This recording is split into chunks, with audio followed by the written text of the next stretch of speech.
Actual में काफ़ी ये गलत हुआ है, मतलब कि ऐसे हम बच्चों के फ्यूचर के साथ खेल रहा है एनटीए। ये एक काफ़ी गलत डिसीजन है। इस तरीके से मतलब कोई भी अगर प्रिपरेशन करेगा तो उसका मॉरल डाउन होगा अगर इस तरीके से धांधली होगी। पेपर लीक एक बहुत गलत डिसीजन है। पेपर लीक वगैरह हो रहा है, ये ऐसा नहीं होना चाहिए। इश्यूज़ आ जाते हैं। 720 मार्क्स काफ़ी लोगों के आ रहे हैं। मतलब पेपर इजी बन रहा है कि टफ बन रहा है, यही नहीं समझ आ रहा है। पेपर फिर से हो जाना चाहिए। जी, दोबारा होना चाहिए क्योंकि फिर इस बार बताया जा रहा है इतने सारे स्कैम्स निकल रहे हैं। इवन मतलब 60 अबव स्टूडेंट्स के 720 में 720 आए हैं। ये काफ़ी अनएक्सपेक्टेड है, ये सभी कह रहे हैं। और ये भी बताया जा रहा है कि कई जगह पेपर लीक हुए हैं, तो उसके अकॉर्डिंग दोबारा करना चाहिए। 2024 की नीट परीक्षा में धांधली का मामला जिस तरीके से सामने आया और स्टूडेंट्स की बात कही तो काफ़ी ज़्यादा इनके अंदर आक्रोश देखने को मिल रहा है, क्योंकि दिन रात एक करके स्टूडेंट अपनी पढ़ाई करते हैं। माँ बाप के पैसे लाखों लगते हैं कि बच्चे उनके सपने को पूरे करें। कई ऐसे बच्चे होते हैं जो अपना घर परिवार छोड़कर दूसरे शहर में जाकर उस तैयारी करते हैं कि हम अपने मुकाम तक पहुँचे। इन्हीं सब मुद्दों पर बातचीत करने के लिए उत्तर प्रदेश की राजधानी लखनऊ के विद्यापीठ फिजिक्स वाले कोचिंग क्लास में मेरी मौजूदगी है। कुछ स्टूडेंट्स हैं नीट के, उनमें से कुछ ऐसे भी बच्चे हैं जिन्होंने एग्जाम दिया है 2024 का नीट परीक्षा, और कुछ ऐसे हैं जो तैयारी कर रहे हैं। बातचीत करेंगे, जानने का प्रयास करेंगे कि जिस तरीके से जो धांधली का मामला चल रहा है बिहार में, कहा जा रहा है कि सिकंदर नाम के व्यक्ति ने इस पेपर को लीक कराया था। कहीं ना कहीं इसमें बिहार के पूर्व उप मुख्यमंत्री तेजस्वी यादव का भी हाथ बताया जा रहा है, क्योंकि तेजस्वी यादव के पीएस ने सिकंदर के लिए रूम बुक करवाया था। क्या कुछ बच्चों के ओपिनियन है, क्योंकि यही वो बच्चे हैं जो दिन रात मेहनत करते हैं। सबसे पहले क्या नाम होगा आपका? देव भारद्वाज। नीट की तैयारी करते हैं जी। कितने वर्षों से? मैं पहला ईयर पहला है। है। हाँ जी। जो कुछ मामला हुआ है नीट को लेकर, क्या ओपिनियन है आपकी? क्या लग रहा है, क्या कुछ उस पर होना चाहिए, और जो हुआ है उस पर क्या सोचते हैं? एक्चुअल में काफ़ी ये गलत हुआ है, मतलब कि ऐसे हम बच्चों के फ्यूचर के साथ खेल रहा है एनटीए। ये एक काफ़ी गलत डिसीजन है। इस तरीके से मतलब कोई भी अगर प्रिपरेशन करेगा तो उसका मॉरल डाउन होगा अगर इस तरीके से धांधली होगी। पेपर लीक एक बहुत गलत डिसीजन है। गलत डिसीजन है। आपका नाम क्या होगा? शमशाद अली। कितने वर्षों से तैयारी आप कर रहे हैं? Second time. एग्जाम वगैरह दिया या इस बार? क्या लग रहा है इस बार जो मामला चल रहा है रिजल्ट आने को लेकर, क्या कहना चाहेंगे इस बार? रिज़ल्ट आने के बाद तो सब शौक हो गए बिकॉज ऑफ पेपर लीक सुनने के बाद। तो इट्स लाइक द शौक बिकॉज ऑफ एनटीए एक ऐसा एग्जामिनेशन सेंटर कराता है कि हम लोग का पेपर जब से लीक कभी हुआ ही नहीं था। 2015 में हुआ था, बट अभी हुआ तो फिर हम लोग शौक हुए हैं बिकॉज ऑफ ऐसा होना ही नहीं चाहिए। स्टूडेंट हम लोग 23 लाख हैं। 23 लाख का स्टूडेंट मतलब बहुत कुछ होता है, और हम उसमें से 50,000 सेलेक्ट होते हैं। 50,000 सेलेक्ट होने का मतलब 67 बच्चे ऐसे हैं जिसके 720 मार्क्स आए हैं। अप्रॉक्स 43 सीट्स हमारे एम्स में है। तो कितने स्टूडेंट जो एम्स जाएंगे, इसमें से कुछ ऐसा ही कंफर्म नहीं हो रहा है। तो पेपर लीक्स बड़ा स्कैम है, और इसमें गवर्नमेंट का कुछ न कुछ तो इन्वॉल्वेशन है, तभी ऐसा कुछ हो सकता है, नहीं तो वरना होगा ही नहीं। ठीक है। कितने मार्क्स की उम्मीद इस बार आप अपने लिए कर रहे थे, और कितने मार्क्स आए हैं? मैं रियल में देखा जाए तो मैं 550 के प्लस कर रहा था, बट ऐसा क्या हुआ पता नहीं, मेरे को भी नहीं लगा। मेरा OMR सीट डाउनलोड भी नहीं हो रहा था। मैंने बहुत बार किया बट नहीं हुआ। और फिर नहीं तो कैसे कैलकुलेट करें कि अपना OMR सीट, या तो पुराना वाला उससे किया था, उससे बन रहा था मेरा 475, बट OMR सीट डाउनलोड नहीं हुआ तो फिर कैलकुलेट नहीं कर पाया कंफर्म। एग्ज़ाम रद्द होना चाहिए, या फिर एनटीए की बात कही जाए तो ये कह रहा है कि ग्रेस मार्क्स कुछ बच्चों को दिया है, अगर वो एग्ज़ाम दोबारा से नहीं देते हैं तो फिर उनके ओरिजिनल मार्क्स दे दिए जाएंगे। इस मामले पर क्या कहना चाहेंगे, क्योंकि आप एग्ज़ाम दिए हैं, आपकी ओपिनियन खास करके मैं जानना चाहती हूँ। मैम ग्रेस मार्क ऐसा कुछ होता नहीं है। Grace mark like that 30 minute के 220 मार्क्स किसी को मिले हैं, किसी को 150 मिले हैं। ऐसा कौन सा नॉर्मलाइजेशन होता है जिसको 30 मिनट के बदले दे दिया जाता है 220 150 नंबर। एक क्वेश्चन अगर आदमी करता है स्टार्टिंग में आदमी सस्ता क्वेश्चन लाइक दैट जो बहुत कम सेकंड टाइमिंग लेते हैं, 2 सेकंड 3 सेकंड 5 सेकंड 30 सेकंड के अप्रॉक्स में करता है, तो वो बायो का कर ले जाता है। तो लास्ट के फिजिक्स में वही क्वेश्चन बचते हैं जो टफ होते हैं। तो टफ को छोड़ कर फिर उसको टफ वाले का भी नंबर अच्छा खासा दिया गया है, तो फिर नॉर्मलाइजेशन किस बेस पे? तो ऐसा कुछ हो नहीं सकता है, तो अगर करा सकते हो रीनीट हो जाए तो बेहतर है हम लोग के लिए। मतलब पेपर इस बार रद्द हो जाए, फिर से दोबारा पेपर हो जाए, सब तो ज़्यादा सही रहेगा। बेशक। क्या लगता है जिन 67 बच्चों ने जो 720 में से 720 मार्क्स पाए हैं, क्या लग रहा है वाकई में वो सब 720 में से 720 पाने लायक नहीं थे? मैम ये क्वेश्चन मुझसे मत, आप खुद बता दीजिए, अगर हो सकता है ऐसा हो जाए ये बेहतर है। अब आप तैयारी करते हैं, मैं आपसे जानना सकता हूँ मैं नहीं, कोई भी अभी तक IAS वगैरह सब सबका पेपर होता है, कोई AIR-1 कभी आया है ऐसा कुछ, एक दो होते हैं, एक दो कभी कभी हो जाते हैं, लेकिन 67 बच्चे का बहुत कुछ होता है मैम। मतलब कि पूरी तरीके से आप ये कह रहे हैं कि मैं मामला धांधली का है। क्या नाम होगा? माई सेल्फ वरीशा राय ने। क्या कहना चाहती है नीट मामले को लेकर जो लगातार चल रहा है? पेपर लीक वगैरह हो रहा है, ये ऐसा नहीं होना चाहिए। इश्यूज आ जाते हैं, 720 मार्क्स काफ़ी लोगों के आ रहे हैं, मतलब पेपर इजी बन रहा है कि टफ बन रहा है यही नहीं समझ आ रहा है। पेपर क्वेश्चन का लेवल इजी हो रहा है तो बच्चों के मार्क्स आ रहे हैं और क्वेश्चन सॉल्व भी नहीं हो पाते हैं उस तरह, तो ऐसा नहीं होना चाहिए। पेपर फिर से हो जाना चाहिए, ज़्यादा बेटर होगा अकॉर्डिंग टू दिस। मतलब फिर से पेपर होना चाहिए, मांग ये है। आपका नाम? आराध्या सिंह। क्या होना चाहिए, पेपर फिर से होना चाहिए या फिर जी दोबारा होना चाहिए, क्योंकि फिर इस बार बताया जा रहा है इतने सारे स्कैम्स निकल रहे हैं। इवन मतलब 60 अबव स्टूडेंट्स के 720 में 720 आए हैं, ये काफ़ी अनएक्सपेक्टेड है, ये सभी कह रहे हैं। और ये भी बताया जा रहा है कि कई जगह पेपर लीक हुए हैं, तो उसके अकॉर्डिंग दोबारा करना चाहिए। गवर्नमेंट ने नई गाइडलाइन चालू की है। गाइडलाइन दरअसल वो ये है कि स्टूडेंट की सुविधा को देखते हुए बस स्टेशन, रेलवे स्टेशन के आसपास एग्ज़ाम सेंटर्स होने चाहिए, ठीक है। और भी बहुत सारे कि जो टीचर एग्ज़ाम सेंटर में मौजूद रहेगा, जिसके अंडर में एग्ज़ाम होगा, आधे घंटे पहले उनको सूचित किया जाएगा कि आपका यहाँ पे सेंटर है। ये तमाम गाइडलाइन जो जारी हुए हैं, गवर्नमेंट से रिलेटेड क्वेश्चन करना चाहेंगे। क्या लग रहा है बीजेपी की गवर्नमेंट में स्टूडेंट्स का फ्यूचर है या फिर खिलवाड़ हो रहा है?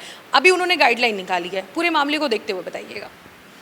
उन्होंने ये चीज़ जैसे आपने कहा कि उन्होंने स्टूडेंट्स की सुविधा के अनुसार बस स्टेशन या रेलवे स्टेशन उसके पास सेंटर की तमाम गाइडलाइंस से मैंने कुछ बताया। हाँ, मतलब उन्होंने ये चीज़ तो अच्छी की, पर उनके मतलब बीजेपी के सरकार में बहुत सारी चीज़ें ऐसी भी हुई हैं जो स्टूडेंट्स के लिए काफ़ी ज़्यादा वो हैं। जैसे आजकल हो रहा है कि वैकेंसीज़ को लेके हो रहा है कि वैकेंसीज़ नहीं निकलनी, जो लोग BSc वगैरह करके बैठे हैं, तो फिर हाँ, तो उनके लिए वैकेंसीज वो उनको निकालना चाहिए। वो ये कह रहे हैं दैट हमें सेल्फ डेवलप होना चाहिए, हमें बिज़नेस स्टार्टअप करना चाहिए, वो चीज़ भी सही है। बट कहीं ना कहीं जो बच्चे करके बैठे हैं, तैयारी करके बैठे हैं, उनके लिए वैकेंसीज़ वगैरह होनी चाहिए। वैकेंसीज होनी चाहिए। आप कहना चाहते हैं यूपी गवर्नमेंट के बारे में गाइडलाइन पर सवाल करना चाहेंगे? पहली बात तो एजुकेशन को कभी भी पॉलिटिक्स से नहीं रिलेट करना चाहिए, जो कि अभी के टाइम में आप देख रही होंगी कि बहुत सारी वीडियोज़ ऐसी आ रही हैं जहाँ रिलेट किया जा रहा है कि इस सरकार के इसमें ये हो रहा है।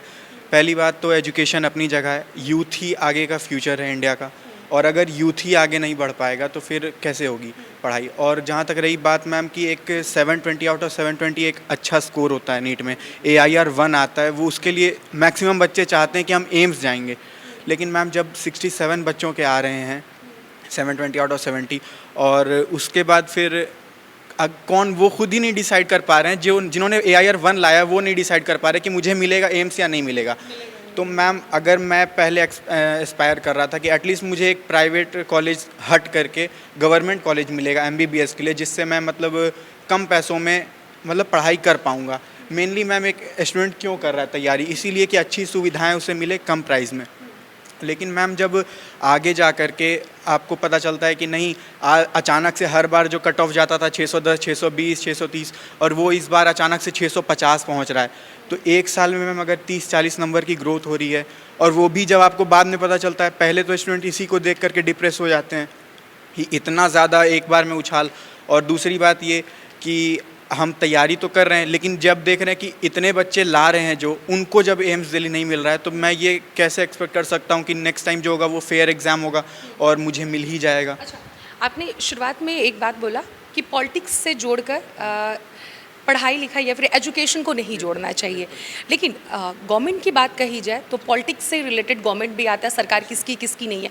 पेपर लीक देखिए, वो पॉलिटिक्स की बात हो गई, उस पर हमारा बातचीत करना जायज़ नहीं है इस वक्त, लेकिन हम रिलेट इसलिए करना चाहते हैं क्योंकि सवाल उठ रहा है बीजेपी गवर्नमेंट पे, लगातार सवाल उठाया जा रहा है कि इनकी सरकार में पेपर लीक हो रहा है, युवाओं के साथ, आप जैसे युवाओं के साथ खिलवाड़ हो रहा है। इसलिए मैं पॉलिटिक्स से रिलेट इसलिए इस मुद्दे को कर रही हूँ कि आप बताइए कि जो सरकार अभी है, और तीसरी बार भी केंद्र में बीजेपी की सरकार बनी है, प्रधानमंत्री नरेंद्र मोदी तीसरी बार पीएम बने हैं, और यूपी में भी योगी सरकार की सरकार है, वो सीएम है। क्या कहना चाहते हैं यूपी में या फिर केंद्र में ओवरऑल क्या लग रहा है? बीजेपी की सरकार में युवाओं का भविष्य है, इसलिए मैं पॉलिटिक्स से रिलेट कर रही हूँ, क्योंकि पॉलिटिक्स से ही देश भी चलता है। बिल्कुल मैम, आप सही कह रही हैं कि देश चलता है, लेकिन मैम अगर यूथ ही नहीं है सक्सेस तो फिर तो यूथ बीजेपी की सरकार में सक्सेस है या अनसक्सेस है, ये जानना चाहते नहीं मैम, अगर मैं जहाँ तक देखता हूँ कि नहीं, अभी तो नहीं, क्योंकि लास्ट आप प्रीवियस चेक करिएगा तो यूपी के जितने भी मैक्सिमम अभी दरोगा का एग्ज़ाम हुआ था, उससे पहले एग्ज़ाम हुए, एक पूरी लिस्ट अगर आप चेक कीजिएगा तो प्रीवियसली इतने सारे एग्ज़ाम्स 2016 के बाद से हो चुके हैं लीक पेपर कि एग्ज़ाम होता है उससे पहले हो जाते हैं। जो बच्चे उसकी तैयारी कर रहे हैं उनको उसका ये मिल नहीं रहा है, तो फिर क्या फ़ायदा है उसका। यानी कि इस सरकार में पेपर ज़्यादा लीक हो रहा है। उम्मीद क्या कर रहे हैं आप लोग गवर्नमेंट से? इधर आइए, आपसे जानना चाहती हूँ, गवर्नमेंट से क्या उम्मीद कर रहे हैं? स्टूडेंट्स के लिए क्या सुविधा होनी चाहिए, ये बताइए। जिस तरीके से अभी नीट का पेपर लीक हुआ है या फिर नेट का भी हुआ है, सरकार से क्या उम्मीद कर रहे हैं आप? बस इतना बताइए। इस सरकार में अच्छा खासा चल रहा है स्टूडेंट्स के लिए, बस सिंपल इतना बताइए। मैम नहीं, अच्छा नहीं चल रहा है। हम यहाँ पर पेपर लीक हो रहे हैं जिसके कारण हम लोग भी डिमोटिवेट हो रहे हैं, और हम लोग भी मेहनत इतनी करते हैं, लेकिन हम लोग को पता है कि अगर ऐसे ही अगर चलता रहेगा तो हम लोग का भी ऐसे ही निकलेगा नहीं, तो इस वजह से हम लोग भी डिमोटिवेट हो रहे हैं, और ऐसा होना नहीं चाहिए। सरकार बहुत गलत कर रही है हम लोग के साथ। और क्या होना क्या चाहिए? फेयर एग्जाम्स होने चाहिए। बिल्कुल। फेयर एग्जाम्स के लिए गाइडलाइन यूपी गवर्नमेंट ने जारी किया। आपसे एक सवाल करना चाहेंगे, एग्जाम आपने दिया है, ये बताइए फीलिंग कैसी आती है जब पेपर लीक हो जाता है? तो वो दुख थोड़ा सा शब्दों में बयां कर पाए तो बताइए। आप भी आ जाइए।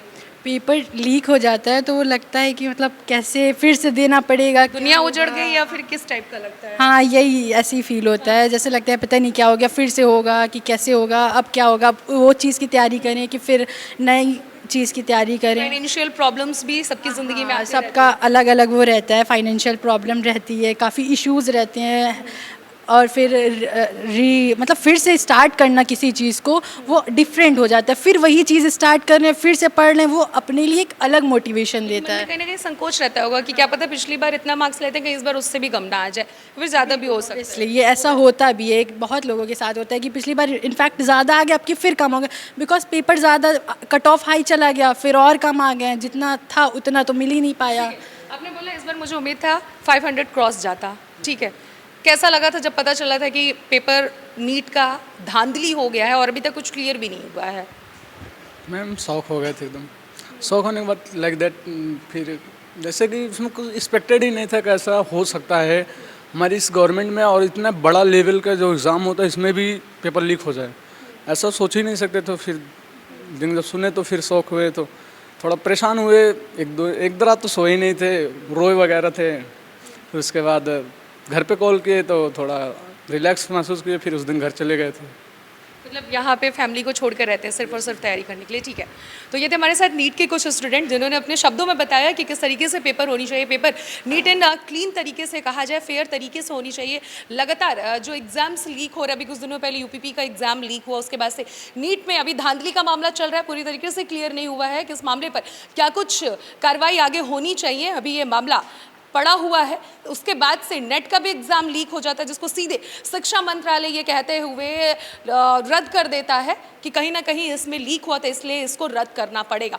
तो लगातार स्टूडेंट्स ये कह रहे हैं कि बीजेपी की गवर्नमेंट में कई ऐसे एग्ज़ाम्स हैं जो लीक हो गए हैं, बहुत सारे ऐसे एग्ज़ाम हैं जो लीक हुए हैं, लीक नहीं होने चाहिए। उम्मीद स्टूडेंट्स को यही है कि आगे जो एग्ज़ाम हो वो सही से हो, फेयर हो। और ख़ास बात ये है कि योगी सरकार ने बीते दिन निर्देश भी जारी कर दिया है, कई ऐसे गाइडलाइन है जो जारी कर दिए हैं कि तमाम बच्चों की सुविधा को देखते हुए, यहाँ तक कि सड़क भी अच्छी रहनी चाहिए एग्ज़ाम्स सेंटर में जाने के लिए, साथ ही साथ एग्ज़ाम सेंटर आसपास होने चाहिए, रेलवे स्टेशन, बस स्टेशन, तमाम ऐसी चीज़ें हैं जो उन्होंने गाइडलाइन तैयार की है कैमरे से रिलेटेड। यहाँ तक कि प्रिंटिंग मशीन जो है एग्जाम के लिए जो क्वेश्चन पेपर तैयार होगा उसमें भी कोई कैमरा लेके अंदर एंट्री नहीं कर सकता, मोबाइल, तमाम ऐसे गाइडलाइन है जो योगी सरकार ने जारी कर दिया। अब देखना ये होगा कि इस गाइडलाइन के आधार पर क्या आगे जो उत्तर प्रदेश में एग्जाम होंगे कॉम्पिटिशन पेपर, क्या वो नीट एंड क्लीन या फेयर तरीके से होते हैं या नहीं, ये आने वाला वक्त बताएगा।